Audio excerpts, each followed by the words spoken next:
this is Carrie with Canary Quilts, and this is our 7th block in my Birds of a Feather quilt-along.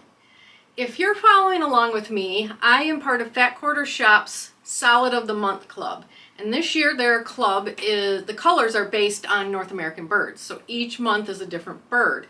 And I decided to create a mystery sampler quilt this year that I'm going to release a block each month that's a bird named block. And it has all the bird theme colors inside that block. So this month is Oriole, and it's called Duck Trails is the block. So Duck Trails is actually this quarter block. So I put 4 of them together to make this block. And I have to apologize right now because during the video I call it Duck Tails. It's called Duck Trails.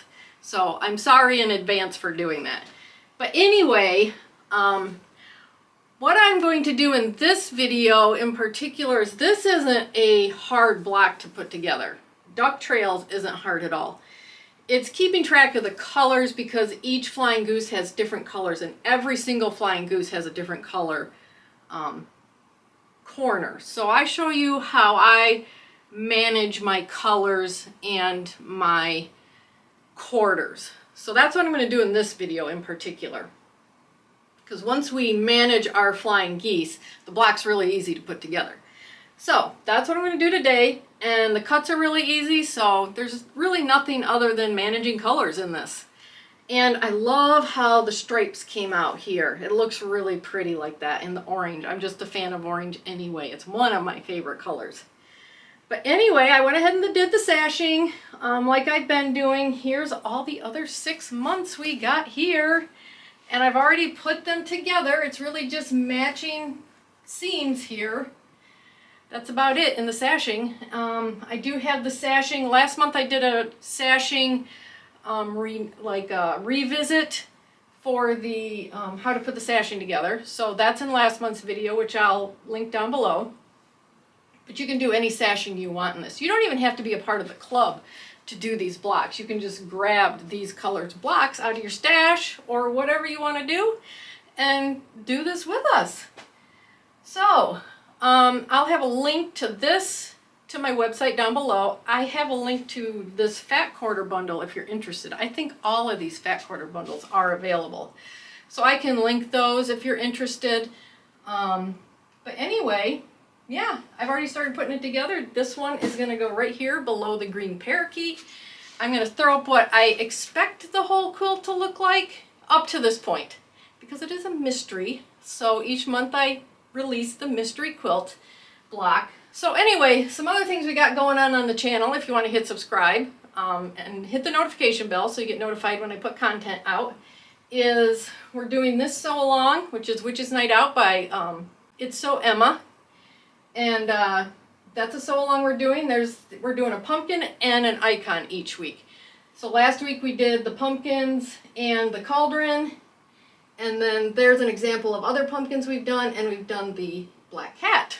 So that's really fun. That is a very well written pattern. I'm really happy with this pattern right here. So if you like Halloween and you want a pattern that's easy to read, this is the one, Witch's Night Out. I'll have a link to that too.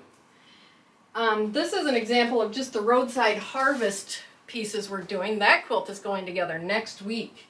So you can watch that go together also. There's a whole lot of more of the trucks, the leaves, and the pumpkins in that.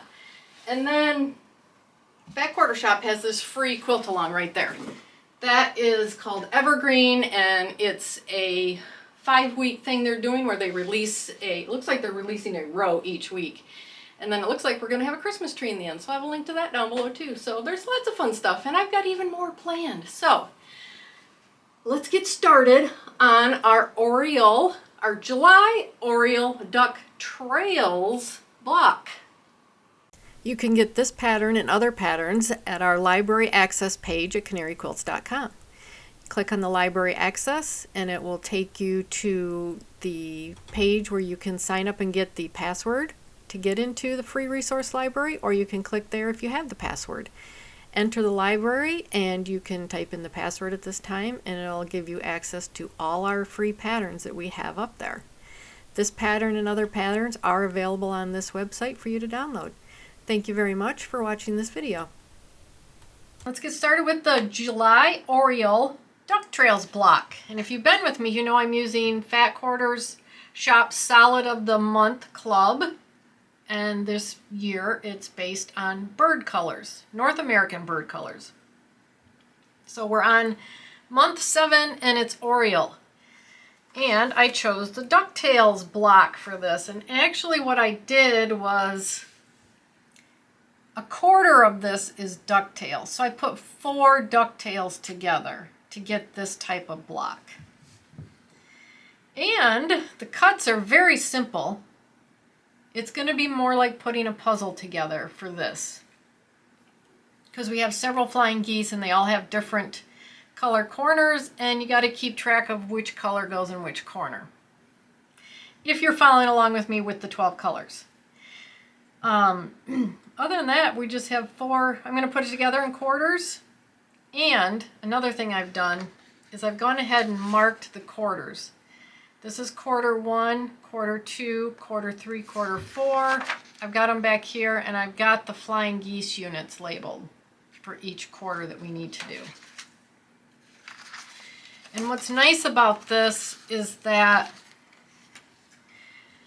fabrics 1 through 8 are the flying geese bases. Fabrics 9 through 10 are first the flying geese corners, secondly the square patches that we have in here. We have several square patches in the center and in the corners. So we only need to keep track by number. So what I want to do, I think, is just build per quarter so that I don't make any mistakes on which colors go where. I'm going to build the first quarter and then I'll move on.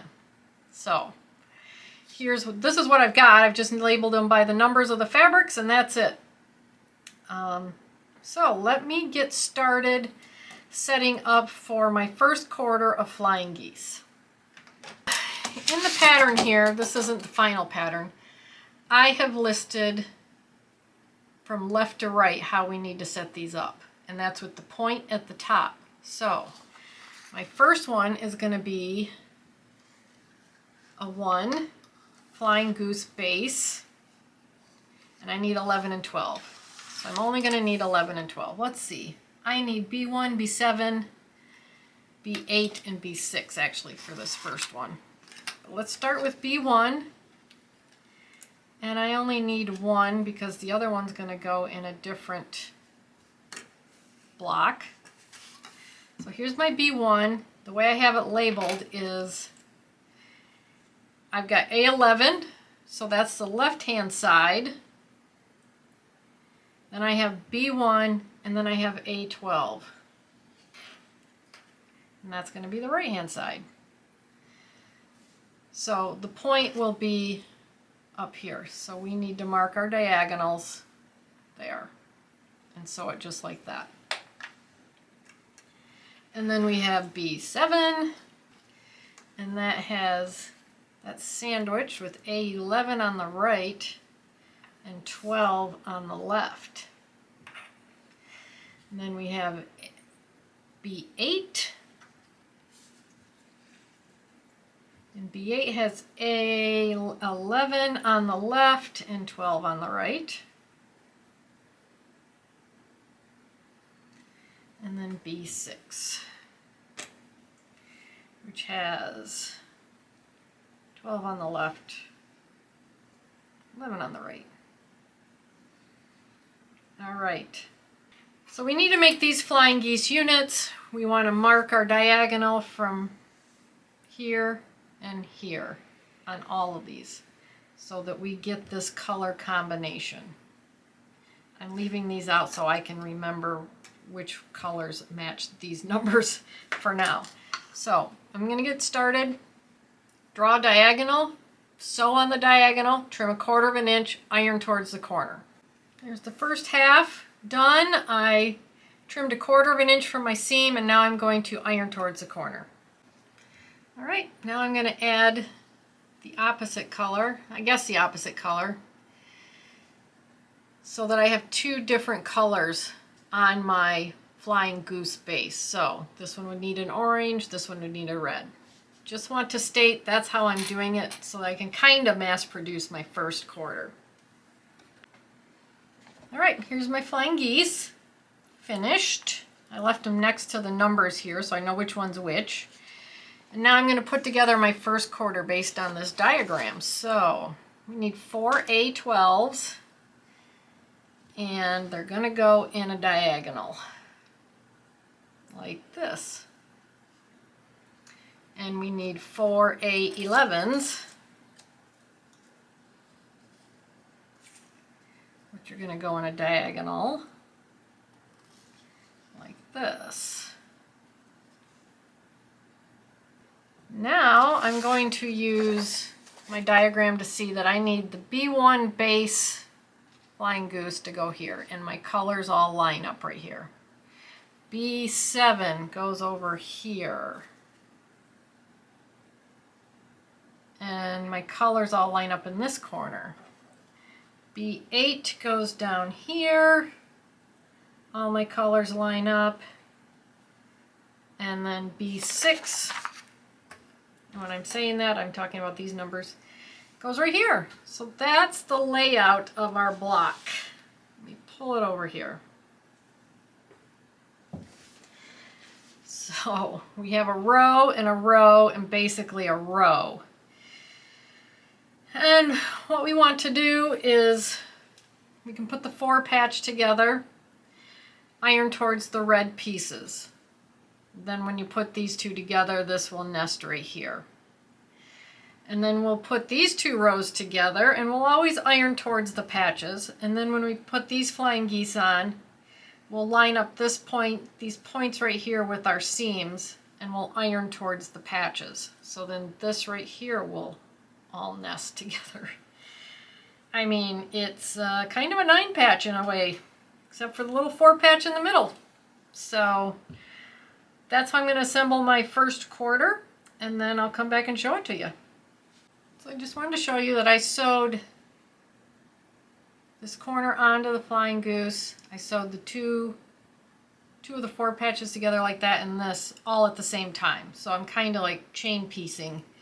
So now I'm going to add these 2 pieces on and get these 2 sewn together.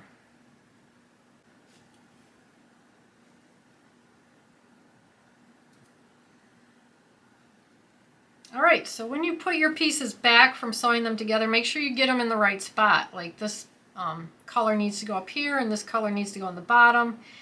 Your red, or my red I should say, patches need to match the corners. So if these don't match up, you know you've gotten them in the wrong spot. Not kinda, you know you do. So now I just need to sew the flying geese to the 4 patch and match your point up with the seam. And then sew it on and iron towards the 4 patch.